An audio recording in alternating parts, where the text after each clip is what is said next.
Meus irmãos, Isaías 43, 25.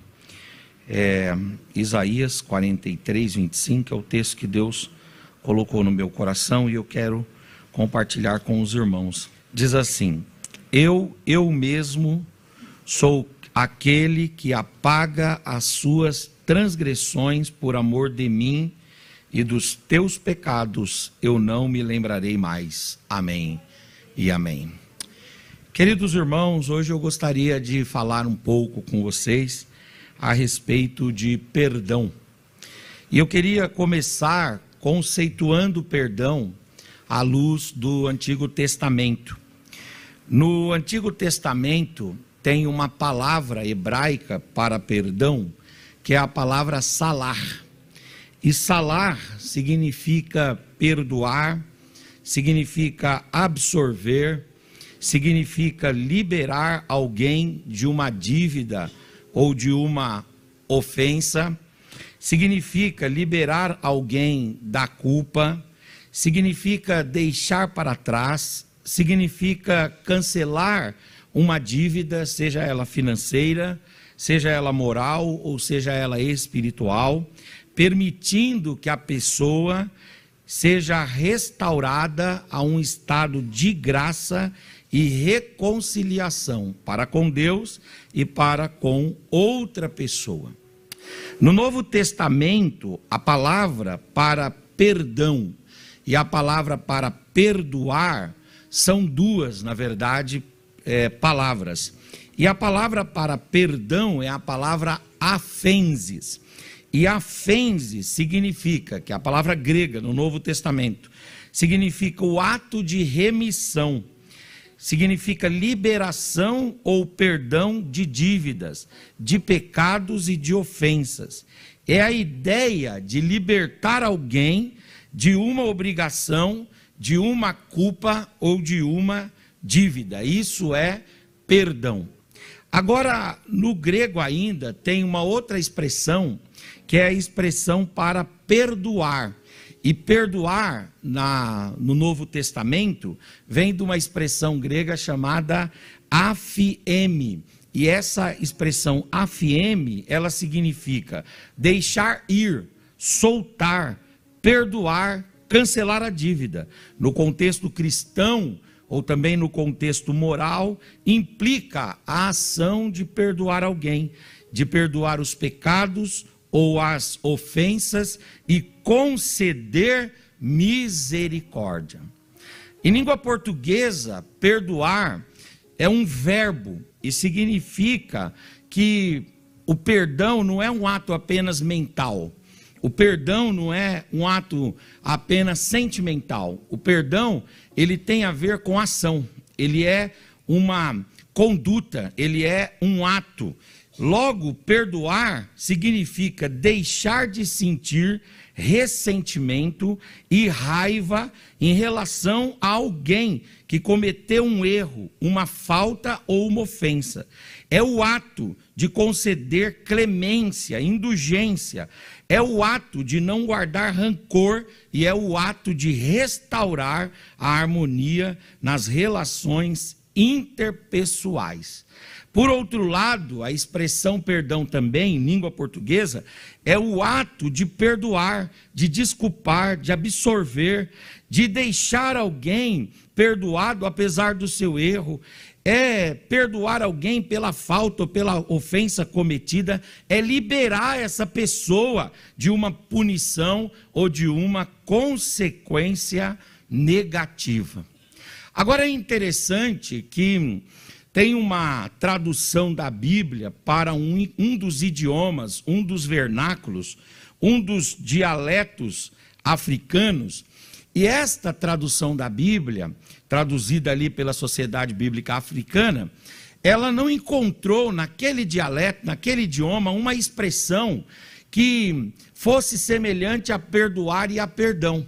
Mas encontrou lá uma descrição de um ato, uma descrição de uma ação. E qual era a ação? quando uma pessoa naquela cultura era ofendida, ela matava um jumento, matava um animal, e ela então pegava a arcada ou a mandíbula daquele animal e ela deixava secar. Quando virava o osso seco, ela pendurava na porta de casa. E aí esse ato de pendurar mandíbula fazia com que todas as vezes que aquela pessoa que foi ofendida, todas as vezes que aquela pessoa que foi vitimada entrava em casa e saía de casa, ela olhava para a mandíbula, e aquilo lembrava do ato que foi cometido contra ela, e lembrava também do sentimento que ela tinha de rancor, de raiva, de ressentimento, e o desejo de vingar-se. E aí então eles tomaram na tradução da Bíblia essa expressão e disseram que quanto a nós, Deus não pendura mandíbulas, e nós também não podemos pendurar mandíbulas quanto às outras pessoas. Perdoar é um ato de Deus, mas depois que esse ato é um ato vertical, ele deve ser também um ato horizontal. Não é fácil perdoar. O C.S. Lewis, sabe o que ele falou? Ele falou que você só vai entender o que é perdoar o dia que você tiver alguém para perdoar de verdade, porque é muito difícil. Nas Escrituras Sagradas, o perdão não é fruto da intelecção humana. O perdão não é fruto das emoções humanas. O perdão não é fruto das ações humanas. O perdão, ele só é possível para uma pessoa que dá espaço à palavra de Deus, que dá espaço para o Espírito de Deus. E aí, como fruto da ação da palavra, como fruto da ação do Evangelho, como fruto da ação do Espírito Santo, como fruto do poder de Jesus na vida do sujeito, é que esse sujeito consegue, de fato e de verdade, exercer perdão e não pendurar mandíbulas. Deus não pendurou mandíbulas quanto a nós, no sentido de que Deus nos perdoou. E Deus deseja que cada um de nós, seja na esfera familiar, seja na esfera do ambiente de trabalho, seja no ambiente educacional, seja na vizinhança, seja na rua, nas nossas relações interpessoais, seja aqui na igreja, seja no ministério, aonde for, a vontade de Deus é que nós também exerçamos perdão um para com o outro, em nome do Senhor Jesus. Há na Bíblia alguns versículos que trazem para nós os fundamentos teológicos a respeito do perdão. Um deles é esse que eu li, Isaías 43, 25, que fala: Eu mesmo, o Senhor, sou aquele que apaga as suas transgressões, por amor de mim e dos seus pecados eu não me lembrarei mais. Deus, ele apaga as nossas transgressões. Aliás, as Escrituras trabalham com a ideia de que não há um justo sequer, porque todos pecaram e destituídos estão da glória de Deus. Paulo vai dizer: não há um justo. O apóstolo São Paulo vai dizer que todos pecaram e pelo pecado do homem entrou a morte no mundo, a morte passou a todos os homens. Logo, se todos morrem e a morte é resultado do pecado, se todos morrem e a morte é resultado do pecado, se todos morrem e a morte é resultado do pecado, significa que todos pecaram. Nós pecamos diante de Deus, mas Deus, por sua misericórdia, bondade e graça, diz: eu apago as vossas transgressões, por amor de mim e dos seus pecados eu não me lembrarei mais. Deus não joga na nossa cara os nossos erros de ontem. Deus não traz de volta as nossas mancadas de semana passada, de 15 dias atrás, de um ano atrás. É por isso que teologicamente é errado fazer qualquer tipo de terapia espiritual de regressão. Por quê? Porque na terapia espiritual de regressão você tem que lembrar de pecados cometidos na infância, pecados cometidos na adolescência, pecados cometidos na juventude, pecados cometidos na idade adulta, e aí você traz de volta todos aqueles pecados e aqui os confessa e pede perdão. Quem faz isso está indo contra a palavra, porque o Senhor diz: dos teus pecados, o dia que eu te perdoei, eu não me lembrarei mais deles. Você, aleluias, foi perdoado pelo Senhor. E aqui está, aleluias, uma natureza teológica do perdão. Deus nos perdoa. Aleluia. Agora é interessante o que está escrito em Mateus capítulo 6, versículos 14 e 15, nas palavras de Jesus, a respeito do perdão. Ele vai dizer: porque se vocês perdoarem aos homens as suas ofensas, também o vosso Pai Celestial vos perdoará a vós. Se, porém, não perdoardes aos homens as suas ofensas, tampouco o vosso Pai vos perdoará as vossas ofensas. Aqui nós temos uma coisa que é muito interessante, que o Senhor Jesus diz: do mesmo jeito que o Pai perdoou vocês, vocês também precisam cultivar uma vida do exercício da misericórdia, do exercício da generosidade, do exercício do perdão. Vocês precisam perdoar também. E aí o Senhor Jesus fala uma coisa que é interessante, que a gente precisa entender teologicamente. Ele fala assim: se você perdoar o teu irmão, o perdão do Pai também estará sobre você. E dá a impressão, por causa de uma sutileza de uso de palavras ali, dá a impressão de que o nosso perdão é causa do perdão de Deus. Tipo assim, eu perdoo o Sanderley, e aí depois que eu perdoo o Sanderley, Deus me perdoa. Mas não pode ser assim, porque a graça de Deus, ela é sem causa. A misericórdia de Deus, ela é sem causa. O amor de Deus é sem causa. Se Deus ficar esperando uma atitude nossa, para então Ele ter atitude para conosco, Ele nunca terá atitude para conosco, porque nós somos pecadores, nós somos caídos, nós somos destituídos da misericórdia e da graça de Deus. Por isso, o que o texto quer dizer não é que o seu perdão é a causa do perdão de Deus, mas quer dizer que o seu perdão que você dá nessa via horizontal é consequência do perdão de Deus. É mais ou menos o seguinte: se eu perdoo, é porque eu senti de fato e de verdade o perdão de Deus em mim, a misericórdia de Deus em mim e a bondade de Deus em mim. Logo, aqui tem uma questão que eu não posso, aleluias, perdoar se não for pelo poder da palavra. Eu não posso perdoar se não for pelo poder do Espírito Santo. Eu não posso perdoar se não for como fruto da ação de Deus em minha vida.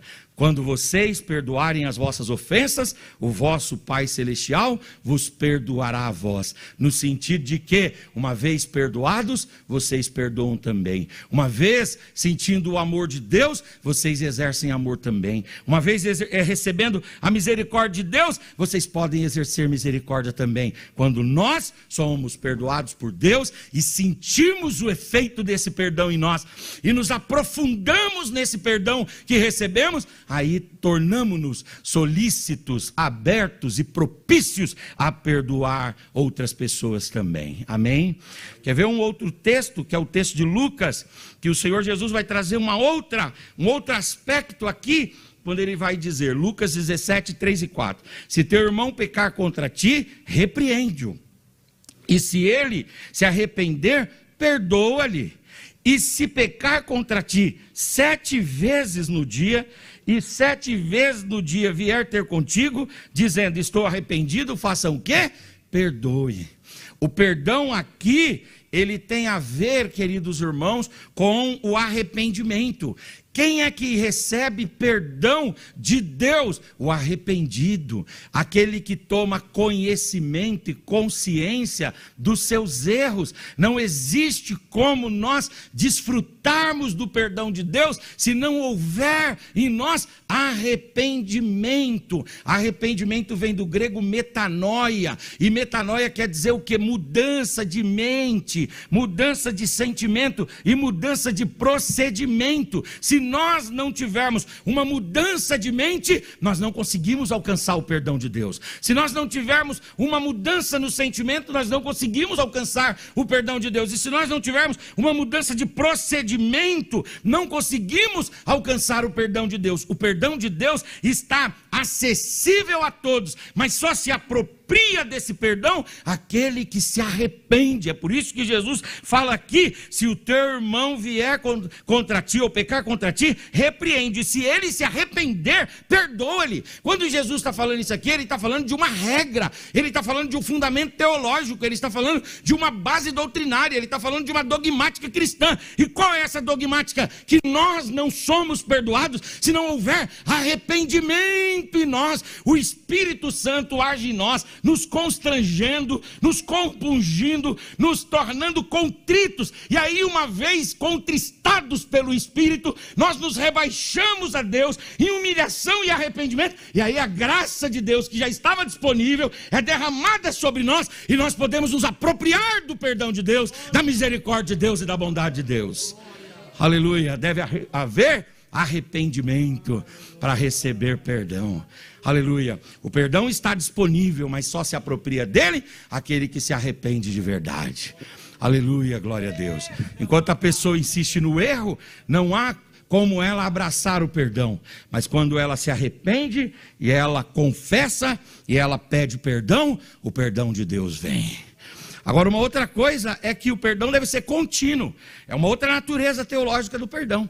Ele é contínuo, porque Jesus fala assim: se esse irmão pecar contra ti 7 vezes ao dia, em outra passagem vai falar 70 vezes 7 ao dia, que dá 490 vezes ao dia. E se ele vier ter contigo arrependido, perdoe.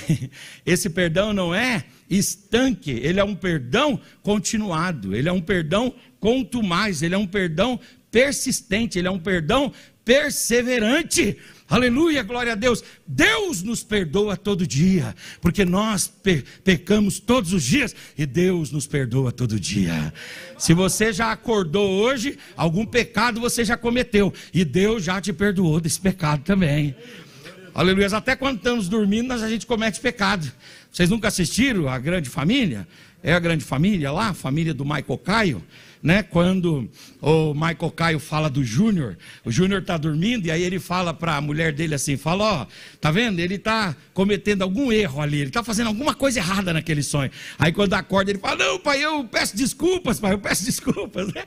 Porque quando a gente dorme a gente está errando, mas o perdão de Deus é contínuo e é contínuo sobre nós. Hoje é domingo e nós vamos cometer os nossos erros, já cometemos, mas se houver arrependimento em nós, confissão em nós, aleluia, se houver de fato, de verdade, a vontade de tomarmos posse desse perdão de Deus, esse perdão é sobre nós, essa misericórdia é sobre nós. Da mesma sorte na relação parental. Fala a verdade, irmãos, a relação familiar não é por algumas vezes uma relação que irrita, sim ou não? É uma relação irritante, é uma relação que nos tira do sério, é uma relação que gera em nós uma certa agonia, seja na relação conjugal, seja na relação com os filhos, seja na relação com os pais, seja na relação com os irmãos, seja na relação que for, no momento ou na vida familiar. Nós sempre temos aqui ou acolá um erro para perdoar, e se nós não tivermos essa disposição que Jesus ensinou aqui, de termos um perdão contínuo, uma hora o nosso coração vai fechar, uma hora a nossa mente vai se travar, e nós não conseguiremos liberar perdão na família. Mas ele está dizendo aqui: se o teu irmão vier pecar contra ti 7 vezes ao dia, e 7 vezes ele vier ter contigo arrependido, perdoa-lhe. Se ele arrepender-se, confessar, assumir o erro, desejar mudar, perdoa dentro de casa, perdoa no trabalho. A relação profissional nossa não é pacífica não, ou a nossa relação profissional é pacífica, a não ser que lá você só trabalha com anjo lá no seu trabalho, glória a Deus, né? Bendito seja Deus por você, mas a nossa relação é uma relação conturbada, não é brincadeira não. Você se irrita no trabalho, sim ou não? Você se irrita com alguém, se irrita ali com o seu chefe, se irrita ali com os seus pares, se irrita ali com algum subalterno a você, sim ou não? Você se irrita, é claro, a gente se irrita, a gente se chateia, às vezes as pessoas profissionalmente fazem coisas que nós não gostamos, mas qual que deve ser a nossa disposição? A nossa disposição é perdoar continuamente. E na nossa relação educacional, quantos amigos, hein, marcam com a gente para cada um fazer uma parte do trabalho no dia da apresentação? Aquele, né, Ana Júlia, que fura tudo, o que ele faz? Ele não comparece, ele não traz a apresentação dele, e aí o nosso grupo não recebe a nota por causa dele. E aí, qual o desejo que a gente volta para casa? O desejo de fazer com ele, né, mandar ele para o céu, para tratar com Jesus logo, né, encontra logo com Jesus, não é verdade? Então é muito difícil isso, mas o Senhor está falando: você tem que perdoar continuamente. E o vizinho, quando ele planta uma árvore e a árvore da casa dele invade o nosso terreno, Hein, doutor Newton? A árvore do limítrofe, né? Se o fruto cair na nossa casa, ainda a gente pode pegar o fruto, né? Porque passou para lá, a gente pode pegar. Mas às vezes não tem fruto. É uma árvore que só libera o quê? Flores que nem são cheirosas, folhas que tampam lá o esgoto da nossa casa. Às vezes aquela árvore estende a raiz e vai quebrando o muro da nossa casa. E aí você diz assim: meu Deus, me dá muita paciência com esse meu vizinho. Mas qual é a palavra de Jesus? Perdoa, perdoa e perdoa. É por isso que o perdão tem que ser fruto da ação da palavra de Deus. Se você não der lugar para a palavra de Deus, você não vai conseguir perdoar. Se você não der liberdade ao Espírito Santo, você não vai conseguir perdoar. Mas quando a palavra de Deus te toma, quando o Espírito de Deus te envolve, quando a graça de Deus vem sobre você, você acorda todos os dias com o ânimo de perdoar de novo, de perdoar de novo e de perdoar de novo. Aleluia, glória a Deus. E quando o vizinho vai mudando a cerca dele, invadindo nosso terreno, e aí a gente vai lá, desfaz a cerca e devolve no lugar, e ele vai, aí espera uma semana, ele vai vindo devagarzinho, ele não cava tudo uma vez, ele vai devagarzinho, não é verdade? Não é brincadeira não. E quando ele liga o som alto, não é brincadeira não, né?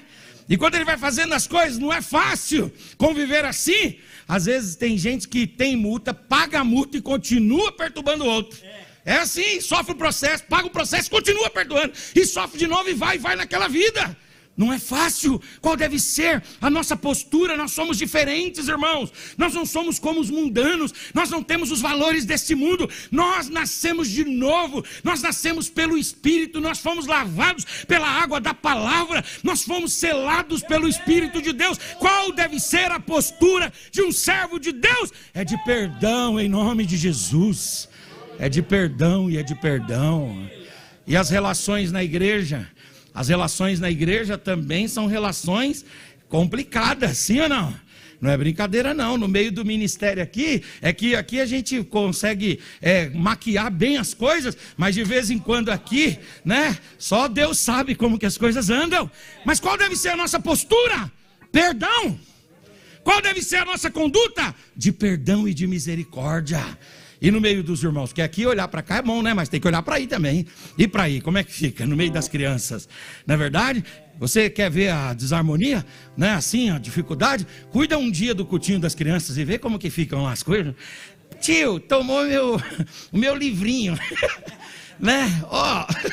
Fez isso. Aí vai para o meio dos adolescentes. Na verdade, por mais que seja harmoniosa, a situação tem lá os seus conflitos, as suas diferenças. Aí vem para o meio dos jovens, para o meio das irmãs, de forma que a igreja, como representante da sociedade que vive, ela também vive em ambientes conflituosos. Mas qual deve ser a nossa postura? A nossa postura deve ser essa que Jesus ensinou aqui. Nós devemos perdoar todos os dias, a cada manhã, a cada tarde, a cada anoitecer. E quando não houver força em nós, e quando não houver capacidade em nós, enquanto não houver habilidade em nós, enquanto não houver condições em nós, nós precisamos nos rebaixar em humilhação e oração, dizendo: quebranta o meu coração, Senhor, arranca de mim toda a vaidade, arranca de mim todo o orgulho, faz uma obra que eu não consigo fazer, muda, Senhor, o meu interior, e você vai ver Deus te dando capacidade de perdoar.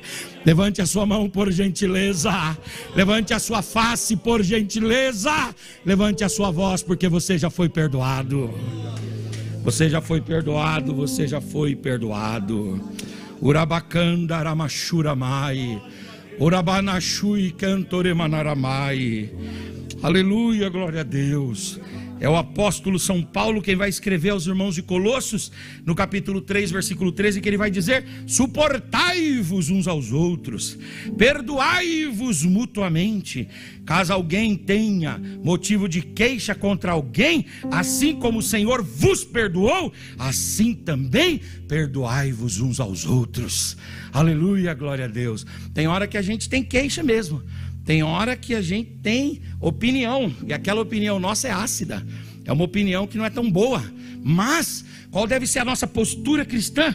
Qual deve ser a nossa postura de salvos? Qual deve ser a nossa postura? A nossa postura deve ser o exercício do perdão. Que o Espírito de Deus sopre sobre nós, irmãos, em nome de Jesus, e dê a nós condições de perdoarmos uns aos outros, em nome de Jesus. Nós devemos perdoar porque Deus nos perdoou. Quantos perdoados tem aqui? Aleluia, glória a Deus. Fala para o seu irmão: perdoa porque você foi perdoado. Aleluia, glória a Deus. Aleluia, glória a Deus. Nós devemos perdoar porque Deus nos perdoou. Aleluia, glória a Deus. Aleluia, glória a Deus. Aleluia, glória a Deus. Segundo, nós devemos perdoar porque esse foi o exemplo de Jesus. Esse foi o exemplo de Jesus. O que você vê em Jesus, no seu Senhor? O que nós vemos no nosso Senhor? Nós vemos alguém reacionário? Nós vemos alguém revanchista? Nós vemos alguém que vinga e que paga na mesma moeda? Não. Como é que a gente vê o exemplo de Jesus? Nós vemos alguém que está lá na cruz, com uma coroa de espinhos cravados em sua cabeça. Vemos alguém que foi espancado, vilipendiado, torturado, que sofreu com azorrague, aleluia, que está com o corpo todo dilacerado, que está com a carne toda moída, que foi traçado pela dor de verdade. Alguém que está lá com o cravo na mão direita, o cravo na mão esquerda, os pés estão cravados. Ali há uma agonia nele, uma solidão. Quando ele pediu água, deram para ele vinagre e fel. E naquela condição deplorável, o que é que o Senhor Jesus faz? Qual é o exemplo que o Mestre nos dá? O exemplo que ele nos dá é de: Pai, perdoa a todos, Pai, perdoa e perdoa e perdoa e perdoa e perdoa e perdoa, porque eles não sabem o que fazem. Aleluia. Levante a sua mão, por gentileza. Levante a sua face, levante a sua voz. Uramanakandaramashurabai. O exemplo que a gente encontra em Jesus é o exemplo de alguém que perdoa em todo o tempo. Aleluia. Perdoa todos os homens, perdoa todos os seus inimigos. Nós devemos perdoar também, não só porque Deus nos perdoou, não só por causa do exemplo de Jesus, mas devemos perdoar também por causa do exemplo daqueles homens de Deus que formaram a igreja.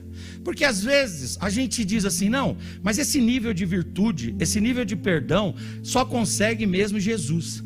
E aí nós achamos que para nós crentes isso não é atingível, isso não é alcançável. Nós não conseguimos alcançar esse nível, nós não conseguimos nos desenvolver, nós não conseguimos evoluir, nós não conseguimos progredir a esse nível, porque a gente diz: não, mas isso aí é para Jesus, não para nós. A igreja é diferente. Mas olha o que acontece com Estevão. Estevão estava sendo apedrejado, e quando ele estava sendo apedrejado, ele viu os céus abertos, Jesus de pé à direita de Deus. E qual foi a oração do Estevão? Quando ele estava ali com seu crânio já machucado, ele não tinha recebido ainda a pedrada final que esmagou o seu crânio, mas ele estava com o corpo todo moído, ele estava ali cheio de hematomas, com a boca ferida, cada pedrada terrível que ele tomou. Ele está lá e a multidão cala-se para ouvir o que ele vai falar. E o que ele vai falar? Ele não pragueja, ele não murmura, ele não blasfema, ele não fala palavrões e impropérios contra todos. Sabe o que ele diz? Ele diz: Pai, perdoa, Senhor, perdoa e perdoa, porque eles não sabem o que é que estão fazendo. Qual é o exemplo que a gente encontra em Paulo, quando Paulo está lá na sua hora derradeira na prisão? Ele está condenado à morte, ele está no corredor da morte, o dia da sua morte está agendado. Ele vai perder a sua vida de fato e de verdade. Aí o que Paulo faz? Paulo fala para Timóteo: Timóteo, procura o João Marcos e manda o João Marcos ter comigo aqui, porque esse rapaz me foi muito útil para o ministério. Paulo, ele perdoou, aleluia, e restabeleceu a relação. O exemplo que nós temos tanto em Jesus quanto na igreja é de homens que perdoaram. Nós não podemos quebrar esse elo, nós não podemos quebrar esse vínculo. Essa geração de igreja, aleluia, também é uma igreja que será, aleluia, fortalecedora desta virtude gloriosa, que é a virtude do perdão. Outra coisa, por que nós devemos perdoar? Devemos perdoar porque fomos perdoados por Deus. Devemos perdoar porque esse é o exemplo de Jesus. Devemos perdoar porque esse é o exemplo dos apóstolos. Devemos perdoar também por causa pelo fato de nós termos sido chamados para o ministério da reconciliação.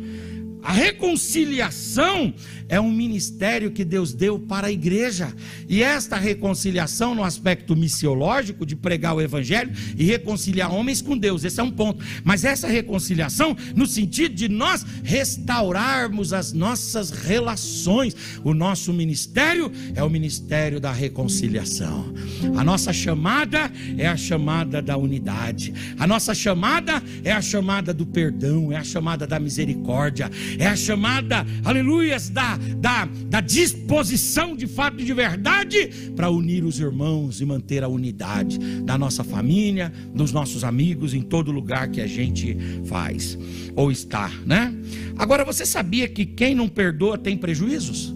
E eu termino aqui: quem não perdoa tem prejuízos. O salmista disse assim: enquanto eu guardei o meu pecado e eu não confessei o meu pecado, os meus ossos foram apodrecendo. É interessante que ele fala de um prejuízo de não dar o perdão e de não receber o perdão. Quem não perdoa, quem não exerce o perdão tem prejuízos. Quais são os prejuízos? Bom, primeiro, o estresse e a ansiedade. Guardar rancor e ressentimento pode levar a níveis elevados de estresse e ansiedade, afetando a sua saúde mental. Quando você não perdoa, a sua saúde mental é prejudicada. Alguém disse um dia que odiar o outro é tomar um veneno esperando que o outro morra. Quem vai morrer vai ser você. Entende o que eu estou dizendo? Você precisa perdoar, aleluia. Você precisa receber o perdão de Deus e perdoar também, para diminuir os níveis de estresse e de ansiedade. Quem não perdoa tem impacto na saúde física. A falta de perdão pode contribuir para problemas de saúde física, como pressão alta, dores de cabeça, distúrbios do sono. Pessoas que não perdoam têm uma somatização daquilo que é um sentimento. O sentimento de ira, o sentimento de rancor, o sentimento de raiva, o sentimento de decepção, o sentimento de frustração. Se você vai alimentando esses sentimentos vão te deixando agoniados, angustiados, ansioso, vai deixando também você estressado, e depois disso você tem problemas físicos. O salmista fala: enquanto eu não confessei os meus pecados e recebi de Deus o perdão, enquanto eu não tive o perdão liberado dentro de mim, meus ossos apodreceram. O corpo sente a falta de perdão. Agora também acontece um outro efeito, um outro prejuízo, que é o isolamento social. Pessoas que não perdoam podem afetar amigos e entes queridos, né? Devido ao seu comportamento de ressentimento, resultando em isolamento social. Às vezes você está tão ferido, às vezes você está tão amargurado com alguém ou com uma situação, que você só fala naquilo. Aí você não consegue conversar, não consegue falar, por exemplo, com todo respeito aos irmãos aqui, né? Que ontem o São Paulo ganhou do Corinthians, e os corintianos hoje estão tudo tristes na internet. Você não consegue falar sobre outro assunto. Por que não? Porque você volta no mesmo tema, e aquilo vai te isolando, aquilo vai te segregando, aquilo vai te marginalizando. Você não bate um papo sobre outras coisas, é só o mesmo assunto. Mas o Senhor está falando na palavra, e eu creio que a palavra é água, e ela vai limpar todo o ressentimento e vai estabelecer a paz em nossos corações e em nossa mente. Aleluias. Uma outra coisa é falta de crescimento pessoal. O perdão muitas vezes está ligado ao crescimento pessoal e à superação de desafios emocionais. Não perdoar pode impedir o desenvolvimento pessoal. Quantas coisas, aleluia, não acontecem na vida do sujeito porque ele não consegue perdoar. Ele não tem desenvolvimento profissional, não tem desenvolvimento educacional, não tem desenvolvimento nas suas relações. Por quê? Porque ele está preso a um mal que foi feito, ele está preso, aleluia, a uma traição, ele está preso a uma coisa e ele não consegue deslanchar, desenvolver, crescer, expandir. Deus nos chamou para o caminho da paz, e como resultado desse caminho da paz, Deus nos leva ao crescimento, porque enquanto estamos em conflitos não enriquecemos, mas quando há paz em nossos territórios, Deus nos prospera. Deus vai prosperar você, em nome do Senhor Jesus. Outra coisa, outra consequência é a perda de oportunidades.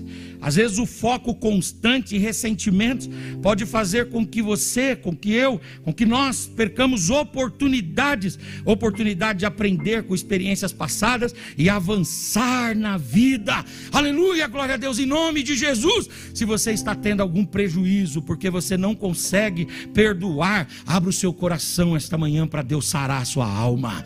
Abra o seu coração para a palavra. Aleluia, abra o seu coração e abra a sua mente. E se você está nessa luta com dissabores, com esses ressentimentos ou com esse sentimento negativo, ore a Deus e coloque isso diante de Deus, e Deus vai te sarar. Fica tranquilo, Deus vai sarar o teu coração.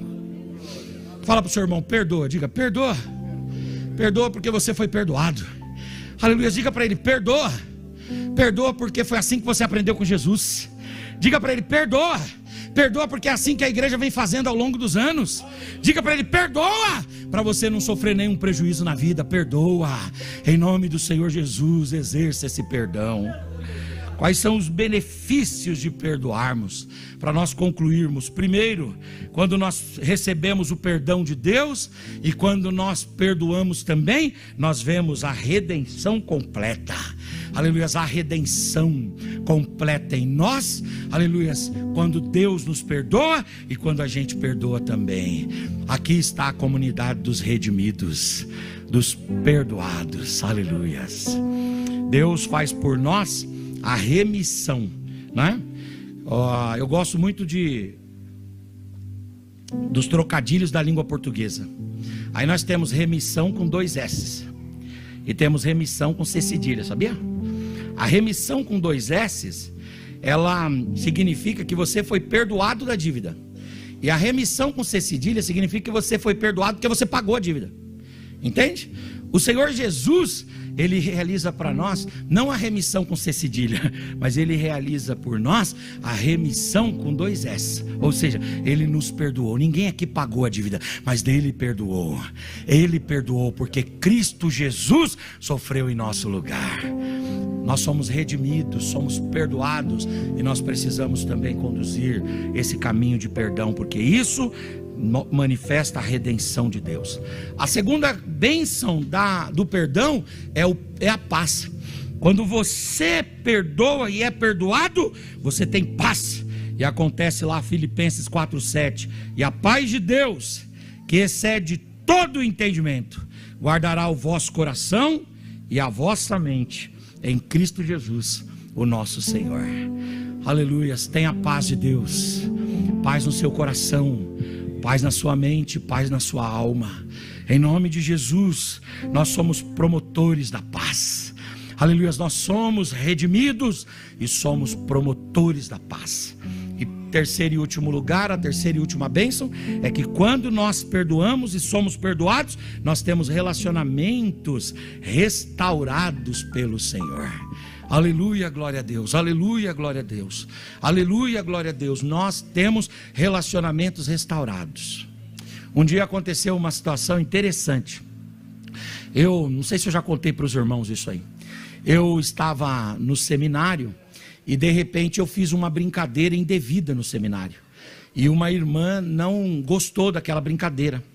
E quando chegou aqui, eu pedi perdão para ela lá e ela não liberou naquele momento, né? Tudo bem. Quando chegou aqui, eu procurei, não liberou naquele momento, porque eu fiz uma brincadeira indevida mesmo. Eu pedi perdão para ela, eu falei demais. Minha mãe dizia que quem fala muito dá bom dia a cavalo. Então, aquele dia eu acabei dando bom dia para quem não devia dar bom dia, né? Porque eu falei muito, falei demais.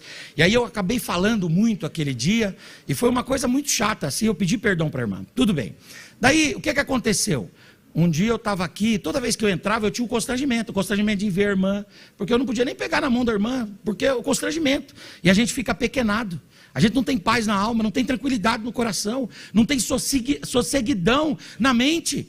E aí então, até o dia que eu achei muito interessante, eu estava sentado ali assim, onde você está aí mais ou menos, Roberto, e era um culto de ceia. pela manhã, né, a ceia de manhã, e a irmã veio, né, do lugar que ela estava, veio aqui, ali no corredor, me chamou e falou assim: pastor, sabe aquilo que o senhor falou lá no seminário? Eu falei, sim. Ela falou, o senhor sabe que o senhor errou? Eu falei, sim, eu já pedi perdão para a senhora, eu falei demais lá, foi dentro da aula, na minha mente cabia que ela fala, mas não coube, eu peço perdão para a senhora, por favor. Aí ela pegou e falou assim: então eu te perdoo, me dá um abraço aqui, eu te perdoo, vamos tomar ceia em paz. E acabou. Aleluia, glória a Deus, aleluia. Você tem que ter paz no coração, você tem que adorar o Senhor com alegria, você tem que entrar aqui com entusiasmo, você tem que louvar a Deus com tranquilidade na alma, e não tenha dúvida que o Senhor da paz, o Senhor de toda a paz, derramará sobre você uma paz que excederá todo o entendimento, em nome de Jesus.